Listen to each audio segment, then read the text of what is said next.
कुठून आला आपण? आम्ही नाशिक देवळा चांदोड मतदारसंघ. आपल्या मतदारसंघातून किती जण इच्छुक आहेत? आमच्या मतदारसंघ जास्त कोण नाही, 3 लोक आहेत. 2-3 लोक आहेत. 3 लोकांमध्ये कसं करायचं? 3 लोकांमध्ये आता जसं त्यांचे आता जे सर्व लोकांनी तेच विषय ठेवलेत तर आपलाही काही विषय बदलू शकत नाही, आपण तेच विषय राहणार. पण आता कसं आहे प्रत्येकाचा की कोणाचा अनुभव काय, कोणाचं काय, कोणाच्या कशा पद्धतीने काम करण्याची पद्धत आहे, कोण काय करतं आहे. आता आमच्या कोणी असेल स्थानिक तर आज 10 वर्षापासून कोणी सत्ता आहे तर त्यांनी 10 वर्षामध्ये त्या तालुक्यांमध्ये किंवा मतदारसंघामध्ये काय कामं केलेत आणि कुठल्या पद्धतीने काय केलं. आज आमच्याकडे बऱ्याचशा लोकांनी गेल्या वर्षी पाऊस नव्हता, बिकट परिस्थिती होती. म्हणजे सर्वसामान्य आपल्यासारखं माणूस कुठून तरी जाऊन काही हंडा ड्रम भरून पाणी आणले, पण ते जे काही जनावर होते, काही बैल म्हणा गाय म्हणा, ह्या लोकांना कसं पाणी द्यायचं हे लोकांची परिस्थिती होती. तर ह्या लोकांनी त्याचा काही विचार न करता किंवा तुम्ही 10 वर्षात कुठेही असो, कोणी असो, की प्रत्येकाने आमदार झाला म्हणजे ही जनता आहे ही तुम्हाला का देते की कमीत कमी तुम्ही 100% नका करू, 50% तरी त्यांचं काम करा. भले ते आपलं कर्तव्य आहे की यांनी आपल्याला कुठंतरी पाठवलं आहे की यांची जबाबदारी आपण घेतली पाहिजे. यांना पाणी कुठं मिळेल, कसं मिळेल ही जबाबदारी आपली आहे. तुम्ही शेतकऱ्याचे बियाणं तुम्ही त्यांना 6,000 रुपये देतात वर्षाला, तुम्ही 60,000 रुपये वसूल करतात. आज विचार करायची गोष्ट केली तर तुम्ही मला सांगा, आज मक्याची बियाची पिशवी 14मध्ये कितीला होती आणि आज किती आहे याचा अभ्यास करा. खाद्याच्या गुणी बघा, युरियाच्या गुणी बघा, तुम्ही डिझेल पेट्रोल बघा. हो तुम्ही करोना आणला, करोनामध्ये तुम्ही माणसाला बाहेर फिरवत नाही रस्त्यावर, डिझेल पेट्रोलचे भाव एवढे वाढले कसे, तर तुम्ही सांगता अमुक वाढलं, हे झालं, फलानं झालं. अरे पण जर रस्त्यावर कोणाला डिझेलच वापरता आलं नाही, आलं पेट्रोलच वापरलं नाही, तर तुम्ही महागाई कशी झाली. या प्रत्येक गोष्टीचा अभ्यास करा. सर्वसामान्य लोकांनी हाच विचार केला पाहिजे की झालं हे किती खरं बोलतात आणि किती खोटं बोलतात. ह्यावरती सगळ्यांनी चर्चा करायला पाहिजे. जे साहेब आता जे बोलत आहेत त्यांचं एवढं त्यांनी ते आज 1 वर्षापासून ते फिरतात उन्हातानामध्ये, न खाण्यापिता 4 दिवस महिन्याभर ते उपोषण केलं आहे. हा प्रत्येक जनतेने विचार करा. कुठल्याही पक्षाचा माणसं नाही, त्याने तो पक्षाचा आणि आपला काय अनुभव आहे आणि काय विचार आहे कसं आहे हे मांडावं आणि विचार करून बुद्धी घालून आपलं काम करावं, हीच माझी विनंती आहे. आपलं व्हिजन आता बरेच आता इच्छुक उमेदवार आहेत. यदा कदाचित समजा तुमचा उमेदवारी समजा डिक्लेअर झाली तर आपलं काय व्हिजन राहणार आहे? आमचा हिशोब असा राहणार आहे की पहिला मान म्हणजे जारंगे पाटलाला राहील. जारंगे पाटील जे आदेश देतील त्याचं आम्ही पहिले पालन करील. आणि दुसरी गोष्ट म्हणजे आम्ही लेकराच्या शिक्षणासाठी जे सवलती लागतील ते आम्ही पुरवण्याचं काम करील. आणि तिसरा प्रश्न म्हणजे जे शेतीमालाला भाव, शेतकऱ्याचे, महिलांचे प्रश्न किंवा गोरगरिबाचे प्रश्न असतील ते सोडवण्यासाठी प्रयत्न करील. आम्हाला आमदारकी म्हणजे किंवा धंदा करण्यासाठी किंवा पैसे कमावण्यासाठी न करून जनतेची सेवा करण्यासाठी संधी दिली. आणि जारंगे पाटलाने हे सर्वसामान्य माणसाला संधी दिली, त्याबद्दल जारंगे पाटलाचे आणि सर्व मीडियाचे सुद्धा आभार मानतो की आम्हाला तुम्ही पण बोलण्याची संधी दिली. तर आमची कोणतीही अपेक्षा नसताना आम्ही जनतेसाठी काम करणार आहोत असं आमचं ठरलेलं आहे. दादा कुठून आले? शेवगाव पाथडी. कुठला मतदारसंघ कुठला? शेवगाव पाथडी विधानसभा. शेवगाव पाथरी विधानसभा. पाथडी. आपल्या इथून किती इच्छुक उमेदवार आहेत? आमच्या इथून जवळपास 27-28 आहेत. तुमची झाली मुलाखत झाली? नाही, मीच आतमध्ये सोडायला होतो आता. नाही, आम्हाला शेवटी इथंच आम्ही जास्त करून जवळ येते का इथून? हा जवळच. तर आता एवढे समजा उमेदवार दिले आहेत, हो अनेक इच्छुक आहेत. हो. आता इच्छुकामधून समजा नियोजन कसं लागणार? इच्छुकामध्ये दादांनी सांगितलं आहे का आत्तापर्यंत जे इच्छुक आहेत तुमची एक बैठक ठेवा. बैठकीमध्ये एक उमेदवार देण्याचा प्रयत्न करा, नाहीतर मग सगळ्यांनीच फॉर्म भरा. मी 30ला डिक्लेअर करील कोणता उमेदवार आहे. सर्वांना जेवढे इच्छुक आहेत तेवढ्यांना फॉर्म भरायला सांगितलं आणि ज्या दिवशी 26 तारखेला समजा डिक्लेअर करू. हां, शक्यतो सर्वांनी एक निवडायचा प्रयत्न करावा सगळ्यांनी, हे सगळ्याच्या दादांची विनंती आहे. आपण कुठून आले? बीड जिल्ह्यामधून केज विधानसभा राखीव मतदारसंघ आहे, त्या ठिकाणी ॲडव्होकेट विशाल घोबाळे. आपल्या मतदारसंघातून किती इच्छुक आहेत? इच्छुक तसे एक 5-6 जणच आहेत, जास्त नाहीत, 5-6 जणच आहेत. राखीव मतदारसंघ. राखीव मतदारसंघ आहे. आता 5-6 जण इच्छुक आहेत. यदा कदाचित समजा उमेदवारी समजा तुम्हाला डिक्लेअर केली तर आपलं काय विचार राहणार आहे जनतेसाठी? नाही, जनतेसाठी प्राथमिक मुद्दा जे आहे की जरांगे दादांचं जे प्राथमिक मुद्दे आहेत, जे आंदोलन आहे जरांगे दादाचं, मराठा समाजाविषयीचे जे मुद्दे आहेत, आरक्षणाविषयीचे त्यांचे जे मुद्दे आहेत तेच आमचे मुद्दे राहणार आहेत. कारण प्रत्येक जरांगे दादाचा जो अजेंडा आहे तो आम्ही फॉलो करून पुढे तो कसा यशस्वीरित्या करण्यात येईल, ती मंजुरी कशी करून घेता येईल, कायदेशीर आरक्षणाला कसं, त्याच्यामध्ये एक वकील असल्यानं त्याच्यामध्ये पण काय भरपूर काही गोष्टी आहेत त्या कसं कायदेशीर पूर्ण करण्यासाठी दादांना आणखीन काय करता येईल त्या सगळं आपण करणार. त्याचबरोबर शेतकऱ्यांच्या काही अडचणी आहेत, बाजारभाव आहे आणि विशेषतः माझा वैयक्तिक मुद्द्यामध्ये मिसळायचं झालं तर भारतातला जातीवादच मला मुळात नष्ट करायचा आहे. हा माझा एक मोठा म्हणजे मुद्दा आहे. संधी जर भेटली तर ते मी निश्चित करेल. पण आता SC मतदारसंघामध्ये किंवा जे काही आरक्षित मतदारसंघ आहेत या मतदारसंघामध्ये दादांनी थोड्या वेळापूर्वी असं सांगितलं किंवा अधूनमधून म्हणत राहतात की त्या ठिकाणी आम्ही उमेदवार देणारच नाहीत, कारण तिथं दलित उमेदवारांची प्रबळता नाही, ताकद नाही.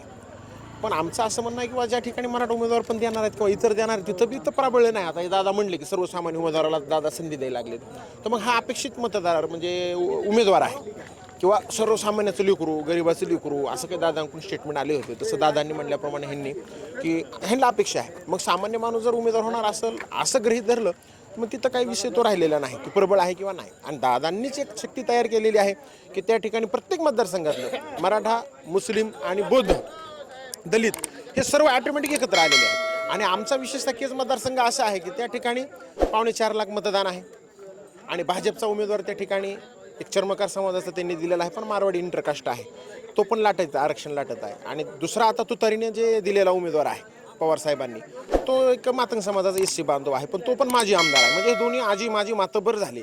मग दादाचा त्या ठिकाणी जर माझ्यासारखा एखादा फाटका माणूस दिला तर ते मतदान कोणतं घेणार माझ्यासारखा माणूस? की मुस्लिम त्या ठिकाणी 70,000 आहे आणि 1.25 लाख ते 1 लाखाच्या दरम्यान मराठा समाज आहे, 45 ते 50,000 जे आहे तर बौद्ध आहे. म्हणजे 2 लाखाच्या जवळपास मतदान हे दादांचंच आहे तिथं. मग दादांचा उमेदवार का नको? दादांनी सरळ डोळे झाकून जर उमेदवार दिला तर सहजच निघून जाईल, सहजच विजय होईल. म्हणून मी दादांना म्हणतोय की केज विधानसभा त्या ठिकाणी आपण लढवावी, उमेदवार त्या ठिकाणी SCचा द्यावा आणि लक्ष द्यावं. असं नाही की दादा आपण कुठून आला? मी जुन्नर विधानसभामधून आलो, किल्ले शिवनेरी. माझं नाव योगेश रामदास तोडकर आणि मी जुन्नर विधानसभेमधून माननीय मनोज जरांगे पाटील यांच्याकडून इच्छुक आहे. मी गेली 13 वर्ष शेतकरी संघटनेचं काम करतोय. शेतकऱ्यांचे अनेक प्रश्न सोडवण्यासाठी त्या ठिकाणी प्रयत्न केलेत आणि मराठा समाजाच्या आंदोलनामध्ये प्रत्येक वेळी मी त्या ठिकाणी सहभागी झालो.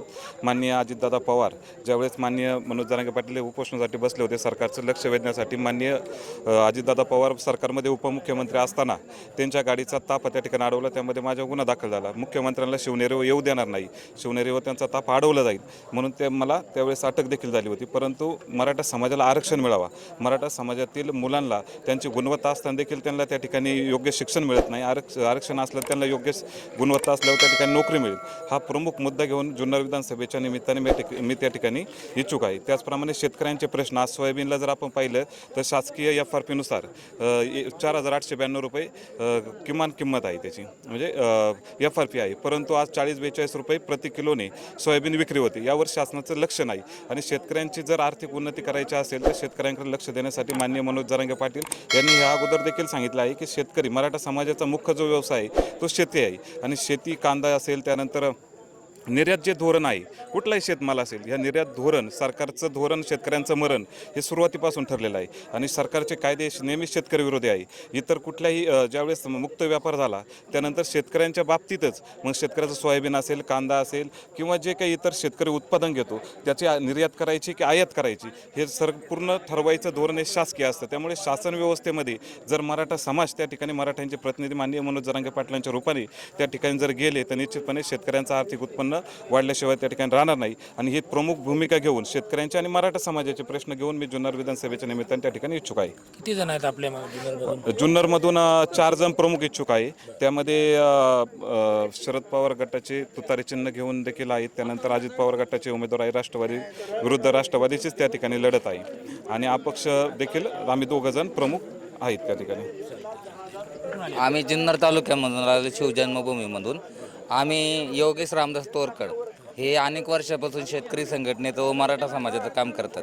त्यांची आम्ही नाव सुचवण्यासाठी व उत्सुक असल्या आहे त्यामुळं ती या ठिकाणी आम्ही बरेच मराठा समाजाचे तरुण, परंतु जुन्नर तालुक्यामध्ये आम्ही आढावा घेतला का 18 पगड जातीच्या सर्व जाती जमाती आमच्यासोबत आहेत व सर्व जातींनी योगेश भाऊंना पाठिंबा दिला आहे. त्यामुळं आमच्या सर्वांनी मिळून आमचे 4-5 जण उत्सुक होते, परंतु गणेश महाबरे असतील किंवा आदिवासी वादळ म्हणून आमच्या इकडं आहे लांडे साहेब, ते पण उत्सुक आहेत. परंतु त्यांच्या वतीने सुद्धा आम्ही योगेश भाऊंचं नाव शिवजन्मभूमीतून सुचवत आहोत व शिवनेरी किल्ल्यावर आम्ही भगवा फडकवणारच आहोत हे आपणास आंतरवाली सराटीतून सांगू इच्छितो.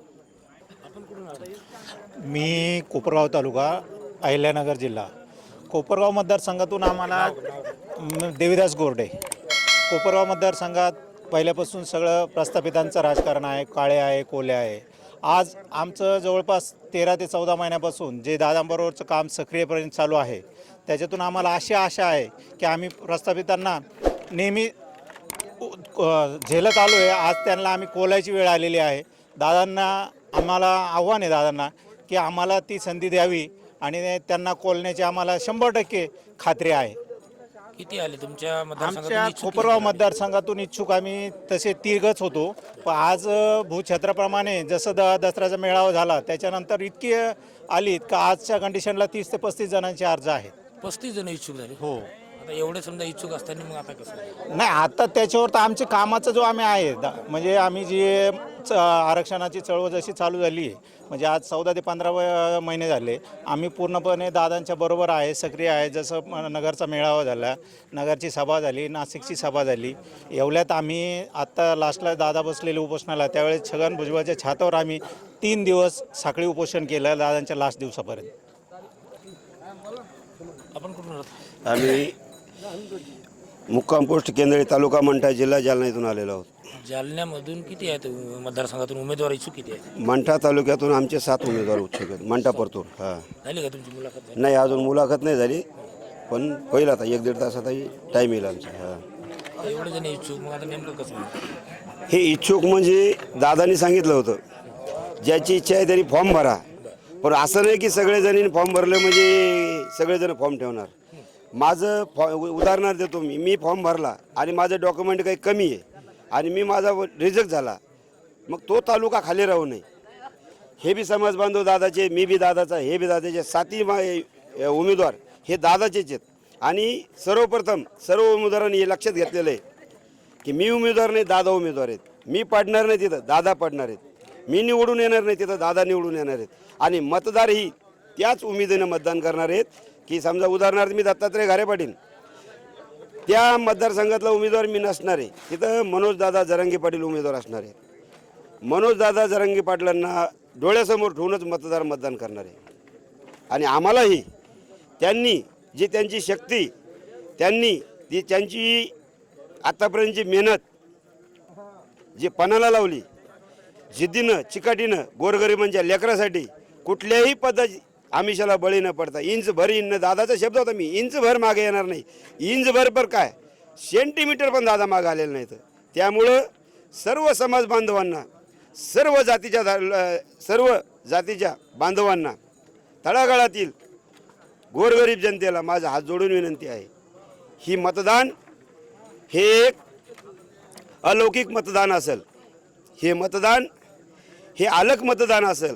लोक म्हणतात मतदानाला पैसा लागतो, परंतु जर दादाच्या शब्दाप्रमाणे जर आपण वागलो, दादाचे जर विचार मनात घेऊन जर आपण जनतेसमोर गेलो, तर जनतेला पैसा नाही राजा हो, जनता तुम्हाला पैसा देईल आणि जनता तुम्हाला जीव घालून मतदान देईल. परंतु आपली लायकी तेवढी स्पष्ट करा. तुम्हाला सिद्ध करणं, मी दादाच्या विचारावर चालणार. तुम्हाला गोरगरीब मतदार असेल, शेतकरी वर्ग असेल, राजा हो, आज आपण पाहतो 20 वर्ष अगोदर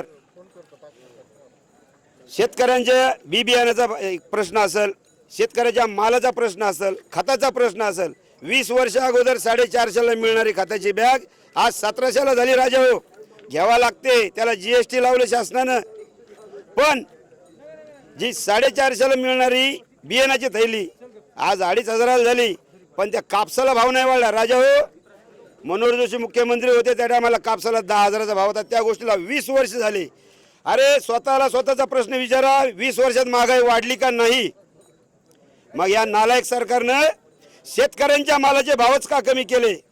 आणि ज्या ज्या व्यक्तीचे पिवळ्या राशन कार्ड आहेत, ज्या ज्या व्यक्तीकडे दारिद्र्य रेषेचं कार्ड आहे, उदाहरण सांगतो तुम्हाला, अदानी, अंबानी, तो विजय मल्ल्या, हे पिवळ्या राशन कार्डवाले लोक, या भाजप सरकारनं त्यांचं कर्ज माफ केलं.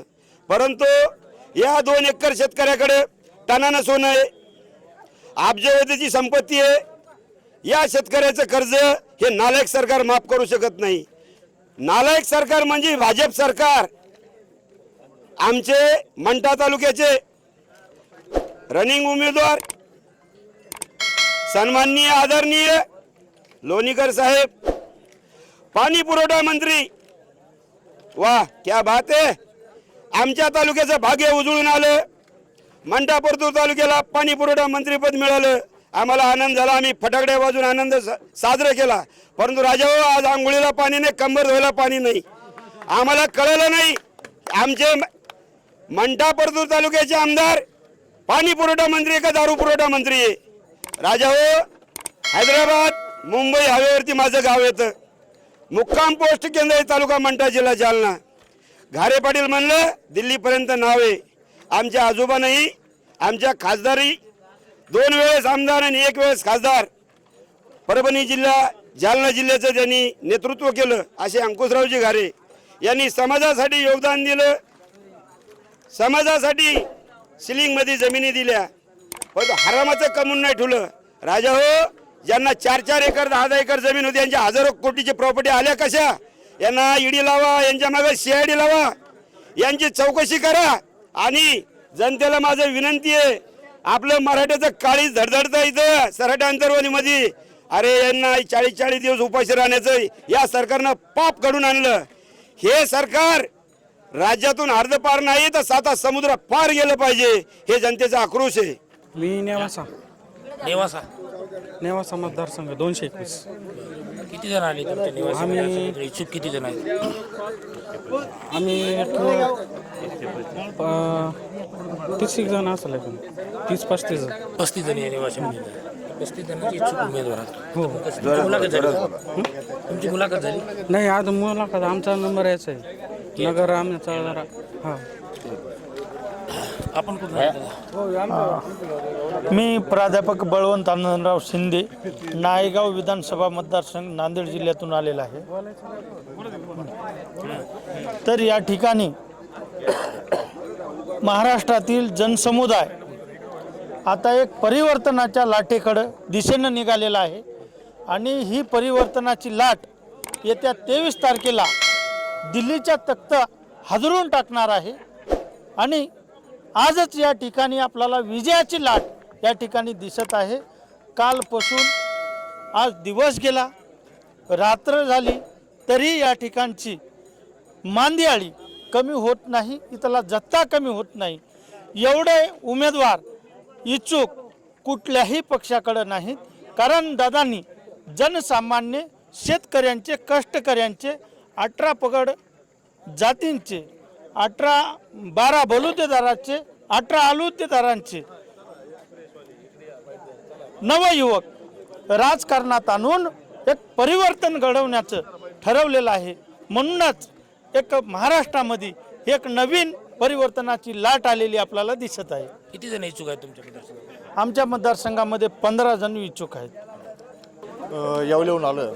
येवला हो, मतदारसंघ. नाव काय? मतदारसंघ. माझं नाव मोहन गाडेकर पाटील, येवला मतदारसंघ. तुमच्या येवल्यामधून किती लोक इच्छुक आले उमेदवार? येवल्यामधून 10 ते 12 लोक इच्छुक आहे. त्याच्यात सचिन आहेर यांचं नाव चांगल्या प्रकारे आघाडीवर. दादांचं आवडतं फेवरेट नाव सचिन आहेर, सचिन भाऊ आहे. त्यांचं काम पण तळागाळात खूप चांगले आहे आणि भुजबळला ते देऊ शकतात चांगल्या प्रकारे. दादांनी जर त्यांच्या डोक्यावर हात ठेवला तर त्यांचा गुलाल आजच झाला असं समजा. आपण कुठून आले? नांदेडून. नांदेड. हातगाव तालुका, हातगाव हिमायतनगर. हिंमतनगरमध्ये किती जण आले इच्छुक? आम्ही 16 जण आलो. 16 जण. 16 जणांपैकी समजा आता तुमच्या मुलाखत झाली का? नाही झाली. नाही झाली. बरं, एवढे उमेदवार इच्छुक म्हणल्यावर मग आता कसं होईल? नाही आम्ही एकच ठरवणार होतो वेळेवर. आणि शेवटी जरांगे साहेबांच्या मनावर. आपण कुठून आलो दादा? सर्वप्रथम सर्वांना जय शिवराय, जय भीम. मी बीड येथून आलेलो असून मी शिवशक्ती भीमशक्ती विचार मंचचा प्रदेशाध्यक्ष बाळासाहेब मोरे पाटील. बीड विधानसभा मतदारसंघातून मी दादाकडे उमेदवारी अर्ज दाखल केलेला आहे, मुलाखत दिलेली आहे. वास्तविक पाहता या ठिकाणी आपल्या चॅनलचे मी सर्वप्रथम एवढ्यासाठीच आभार व्यक्त करीन की आमच्यासारख्या तळागाळातील सर्वसामान्य माणसाची प्रतिक्रिया आपण या ठिकाणी उपस्थित राहून घेत आहात. सरसेनापती माननीय मनोज जरांगे पाटील हे खऱ्या अर्थाने व्यक्ती राहिलेले नसून तो एक विचार झालेला आहे. महाराष्ट्रामध्ये आज आपण बघत असताना संपूर्ण महाराष्ट्रात फक्त मराठा समाजाचंच नेतृत्व दादा करत नसून तळागाळातील 18 पगड जाती जमातीतील जो उपेक्षित घटक आहे, 90% जे गोरगरीब आहेत, त्यांचं नेतृत्व दादा या ठिकाणी करत आहेत. आज मागासवर्गीय समाजाचं त्यांनी त्या ठिकाणी जागा न लढवण्याचा निर्णय घेतल्यामुळं आज संपूर्ण महाराष्ट्रामध्ये दलित बांधवामध्ये दादाबद्दल कुतूहलाचा आणि अभिमानाची लहर पसरलेली आहे. धनगर बांधव असतील, माळी बांधव असतील, संपूर्ण बाकीचे मुस्लिम बांधव असतील, खऱ्या अर्थानं जर सोशल इंजिनिअरिंग महाराष्ट्रामध्ये घडवण्याचा प्रयत्न कोण करत आहे तर मनोजदादा जरांगे पाटील हे करत आहेत. मी सर्वसामान्य कुटुंबातला असून मी या ठिकाणी आदरणीय मनोजदादा जरांगे पाटलांना आमच्या बीड जिल्ह्याचा नंबर आल्यावर एकच विनंती करणार आहे की दादा, तुम्हाला जर धनदांडगा आणि श्रीमंत सगळ्यात मोठा पैशावाला उमेदवार जर द्यायचा असेल तर हुशार, वक्तृत्व, कॅरेक्टरबाज आणि अनुभवी प्राध्यापक सुरेश नवले द्यावेत, माजी राज्यमंत्री. आणि जर रस्त्यावरचा शेतकऱ्याचा, कष्टकऱ्याचा मुलगा छत्रपती शिवराय भीमरायाच्या विचारावर 25 वर्षापासून सामाजिक चळवळी चालवणारा जर तुम्हाला कुणी द्यायचा असेल उमेदवार तर बाळासाहेब मोरे पाटलाला उमेदवारी द्यावी.